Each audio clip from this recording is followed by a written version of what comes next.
¿Cómo puedo ayudar a mis estudiantes? Pero ¿cómo? Oh, pardon, vous êtes? Ah oui, ma thèse en 180 secondes.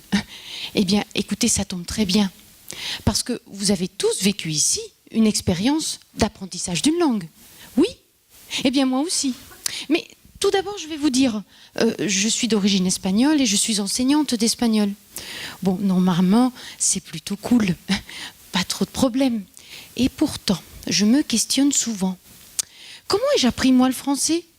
Et mes étudiants, assis là devant moi, ils sont en cours, pas dans une situation réelle. On ne peut pas dire que ça les stimule vraiment, n'est-ce pas? Mais comment faire? C'est alors que je me suis engagée dans une démarche de recherche. À cela, 2 raisons principales. La première est, pourquoi fait-on des recherches en langue aujourd'hui? Mais voyons, ça sert à quoi? Ne sommes-nous pas les champions de la prononciation? Les champions du vocabulaire? Les champions de faire de la grammaire pour faire de la grammaire? Et pourtant, c'est la cata. Toutes les études l'affirment. Mais il faut bien essayer de comprendre ce qui ne va pas. La fille de ma voisine a fait 7 ans d'anglais et est toujours incapable de demander du pain à la boulangerie. La deuxième est une nécessité recherche. Cela me permet de voir les choses sous d'autres angles. La recherche renouvelle mon regard sur la classe, mes étudiants et sur mes propres pratiques. Mon travail est en fait un travail d'ingénierie de la formation appliquée aux langues étrangères. Conception, expérimentation, évaluation d'un dispositif. Et retour sur ce dispositif.